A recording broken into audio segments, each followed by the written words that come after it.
Brought to you by Agilus Diagnostics.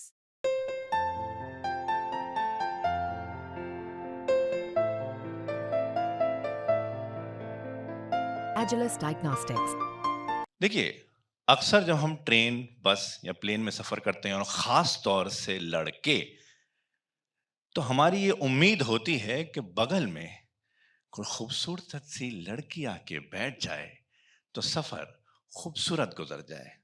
हालाँकि कुछ होता नहीं है उससे, जैसे ज़ाकिर खान साहब ने कहा था कि बादल इम्पोर्टेंट है, 2 घंटे में कुछ होना नहीं है, पर फिर भी एक उम्मीद होती है कि सामने या बगल में कोई खूबसूरत चेहरा आके बैठ जाए तो सफर पता नहीं लगता, क्योंकि कुछ सफर ऐसे होते हैं जो गुजारे नहीं गुजरते और कुछ सफर ऐसे होते हैं जो चुटकियों में गुजर जाते हैं।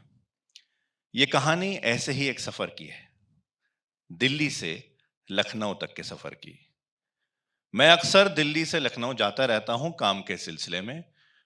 वो सफर भी एक आम सफर जैसा ही शुरू हुआ था। सुबह 6:30 बजे की ट्रेन थी। 6:30 बजे की ट्रेन पकड़ने के लिए घर से 5 बजे निकलना पड़ा। तो नींद के झोंके रास्ते में भी आए और वहां जाके ये सोचा था कि ट्रेन में अपनी सीट पे बैठेंगे और सो जाएंगे और सीधा आंख लखनऊ में खुलेगी।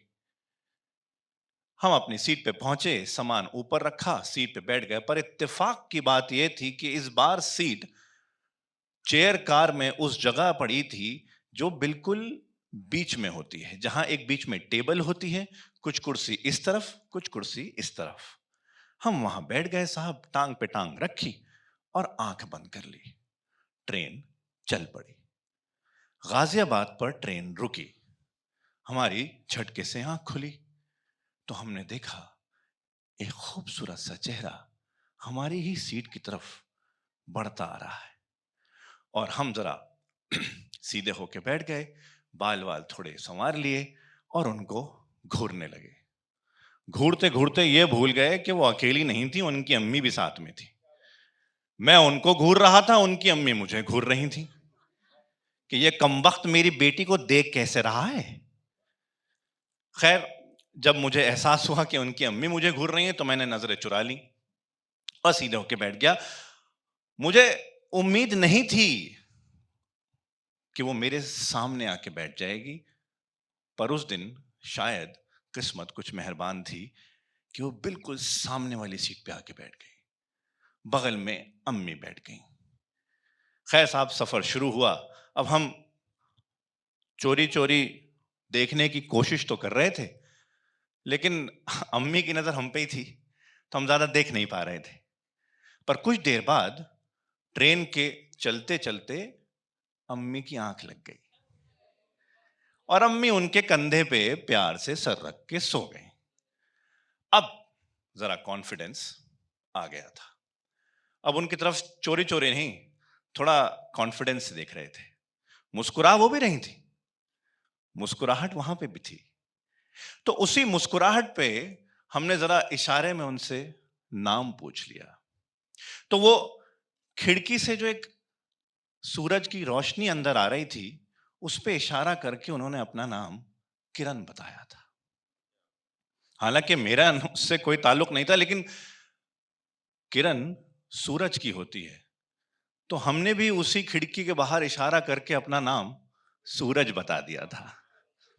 हालांकि सूरज था नहीं, पर उस वक्त शायद उस किरण को इस सूरज की जरूरत थी और शायद इस सूरज को उस किरण से कुछ कहना था। खैर साहब, अगला स्टेशन आया, थोड़ा झटका लगा और अम्मी की आंख खुल गई। हम फिर से अजनबी हो गए थे। हमने फिर से नजरें चुरा ली थी। पर उस स्टेशन पे एक और हसीन इत्तेफाक हुआ। वो जो तीसरी सीट थी ना, वो खाली हो गई। वो साहब उठ के स्टेशन पे चले गए। अब अब एक सोच तो ये थी कि उठो मियां और बैठ जाओ बगल में, यही है मौका, बात कर लो, थोड़ा नंबर ले लो, थोड़ी बात आगे बढ़ाओ यार। लेकिन कमबख्त अम्मी यहीं घूर रही थी। तो एक सोच तो ये थी कि अम्मी को कैसा लगेगा और उनको कैसा लगेगा। खैर साहब, इस सोच में हम मुब्तिला थे कि अचानक टीसी साहब किसी को लेके आए और उन्होंने वहां उसको बिठा दिया। अब वो बैठ तो गया, लेकिन उन साहिबा को पसंद नहीं आया, क्योंकि वो मेरी तरफ कुछ शायद गुस्से से देख रही थी कि मौका था, तुम क्यों नहीं बैठे।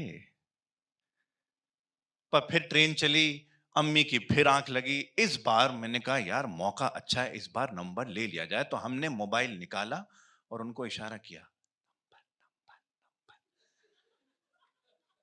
तो उन्होंने भी चुपके से मोबाइल निकाला, अपने कीपैड पे नंबर टाइप किया और देख लो ऐसे दिखा दिया। हमने फटाफट उसको सेव किया और व्हाट्सएप पे हाय भेज दिया। अभी तक डीपी विजिबल नहीं हुई थी, तो हमने बोला नंबर तो सेव कर लीजिए।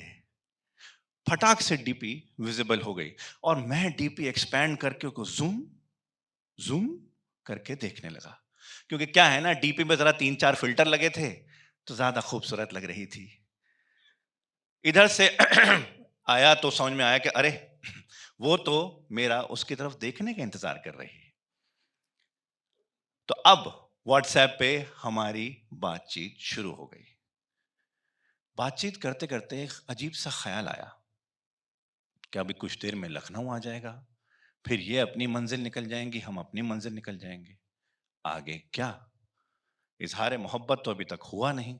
अरे इजहार मोहब्बत छोड़िए, अभी तक ये नहीं पता कि मोहब्बत है भी या नहीं। बात करने का थोड़ा मौका चाहिए था। तो हमने भी हिम्मत करके मैसेज कर दिया कि डब्बे के कोने पे जा रहे हैं, दरवाजे के पास आइए, कुछ बात करनी है। तो वो इशारा करके कह रही, पागल हो क्या, मम्मी बैठी हैं, कैसी बातें करते हो। हमने कहा नहीं, देखिए, हमने बड़ी आंखें थोड़ी छोटी करी, प्लीज प्लीज, पिघल गई, मान गई। हम पहुंच गए दरवाजे के पास और उनका इंतजार करने लगे। कुछ देर बाद देखा कि वो हड़बड़ाती हुई आ रही हैं, कभी पीछे मुड़ के देखें, कभी साइड मुड़ के देखें, कोई पीछा तो नहीं कर रहा। और वो आके ठीक मेरे सामने खड़ी हो गई। हम दोनों एक दूसरे की आंखों में देख रहे हैं।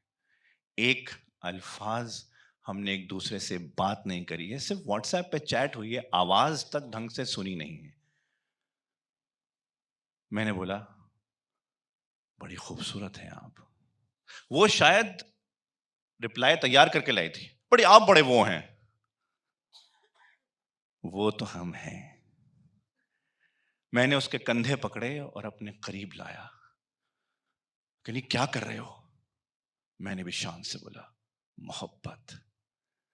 बस ये बोलना था कि ट्रेन कमबख्त ने इतनी बुरी तरह झटका मारा, हम दोनों इतनी बुरी तरह हिले कि मेरी आंख मेरी सीट पर खुली और मैंने देखा कि दिल्ली से जो मैंने ख्वाब देखना शुरू किया था वो लखनऊ आके टूट गया। सामने वो नहीं थी, अंकल आंटी बैठे थे कोई।